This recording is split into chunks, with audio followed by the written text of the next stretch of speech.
But one day, Daedalus offended Minos by telling his daughter, the princess Ariadne, how to help the great Theseus escape from the labyrinth. When Theseus escaped, he took Ariadne with him.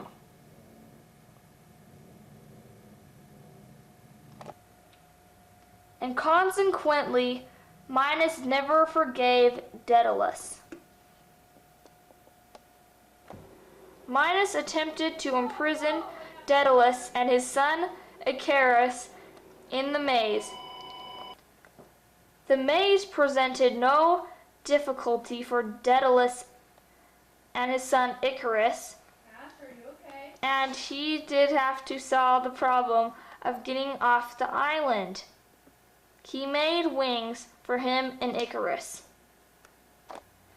They both triumphantly flew away. Swiftly, they skimmed through the air. Closer and closer, they came to the mainland. But Icarus, flushed with excitement and exhilaration, soared even higher towards the sun, despite the cries and warnings of his father. At last, he flew so high that the heat of the sun melted the wax of the wings, and it dripped off of the wings. The lad plunged downward towards the sea and was drowned.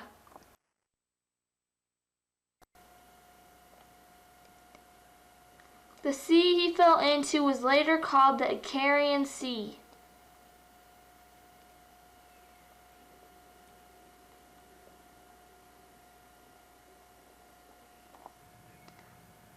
Daedalus escaped without harm.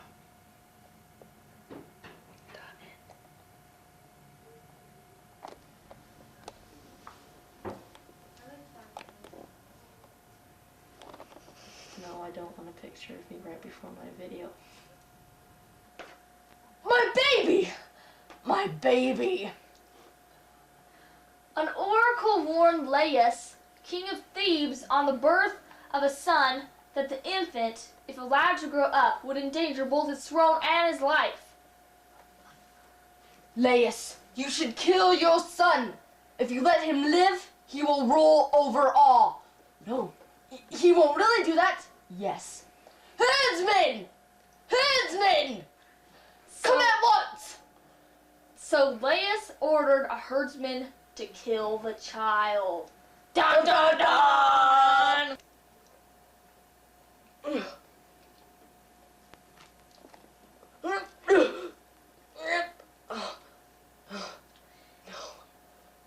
In pity, the herdsman merely pierced the infant's feet and left him alone on the mountain.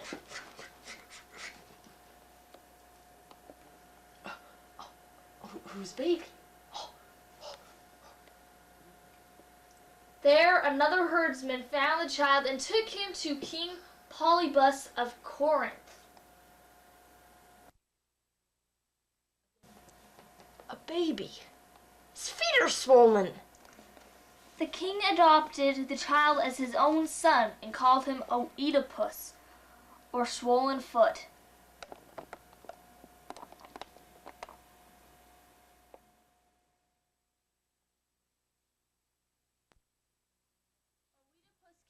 Became older, he too consulted an oracle and learned to his horror that his destination was to kill his father, whom he thought was Polybus.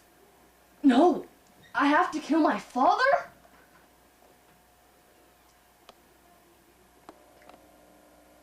Stop. Oh, son, how's life? Good. Servant! Oh, the gods! Servant, get the chariot. We're going to Greece. Oh, yes, yes.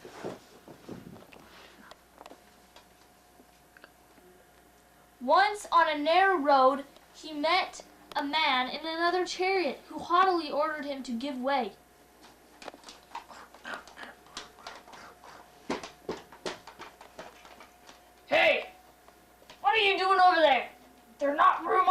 road for the both of us.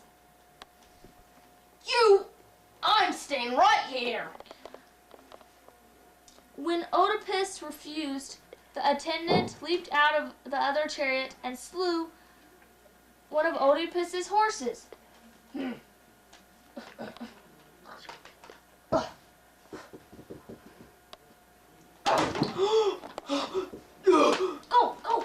Get up!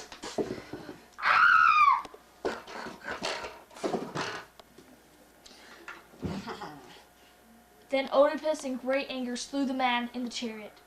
It was Laius, and unwittingly Oedipus had killed his father. Oh my gosh. I think I killed my father. When Oedipus came to Thebes itself, he found the city in deep distress. A monster called the Sphinx, half lion and half woman, stopped all travelers and asked them a riddle. If they could not give the right answer, the Sphinx killed them. But Oedipus fearlessly approached the Sphinx. What creature is it? The Sphinx asked. That in the morning goes on 4 feet, and at noon on 2, and at night on 3. Man. Replied Oedipus. Who creeps on hands and feet in childhood, stands erect on 2 feet when full grown, and in old age needs the help of a crutch. The Sphinx reigned, threw herself off a cliff, and was killed. In gratitude, the Thebans Thank you. had Oedipus marry their queen Jocasta, widow of Laius. Oh, yes. Hallelujah! Hallelujah! Only when a plague afflicted the city of Oedipus, and Jocasta learned through an oracle of crimes he had committed. In horror, Jocasta committed suicide, and Oedipus blinded himself.